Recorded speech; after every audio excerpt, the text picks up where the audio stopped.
வீட்டில் திட்டுறாங்க, மாமியார் ஏசுறாங்க. ஏசு என்ன சொல்லுவார்? அமைதியாரு, எதிர்த்து பேசாத, திட்டட்டும், அமைதியாரு. அவர் வையப்படும் பொழுது பதில் வையாமலும்.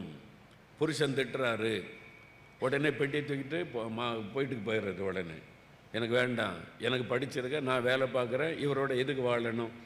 உடனே அந்த அம்மா ஜோமணி, கத்தரே சொல்லிட்டா நீ வந்துடு, உனக்கு வேறு கல்யாணம் பண்ணி வச்சுக்கலாம். எவ்வளோ தைரியம் கிறிஸ்தவ பெண்களுக்கு! பாவத்தை துணிகரமாக செய்கிற விசுவாசிகள். ஆண்டவர் அப்படி தான் கற்றுக் கொடுத்தாரா? அடங்கியிரு, பாடுகள் தான், பிரச்சனை தான், கொஞ்ச நாள் பொறுமையாக இருந்தால் கணவர் ஆண்டவர் மாற்றிடுவார். அது சொல்கிறதுக்கு பதிலாக பெட்டி தூக்கிட்டு வந்துரு, நான் உனக்கு வேலை கல்யாணம் பண்ணி வைக்கிறேன். யார் உங்களுக்கு அந்த அதிகாரம் கொடுத்தது? நரகத்துக்கு உங்களோட சேர்ந்து மகளையும் கூட்டிகிட்டு பார்க்குறீங்களா? தப்பு. இயேசுவை பாருங்க, அவர் சொல்கிற பதிலும் பாடு இருக்கும், நின்று இருக்கும், சகிச்சுக்க, கொஞ்ச நாள் ஆண்டவர் மாத்திர, கொஞ்ச காலம் தான் பாடு, கொஞ்ச காலம் தான் உபத்திரம். மாமியார்னு அப்படி தான் பேசுவாங்க, அதுதான் மாமியாருடைய கெத்து.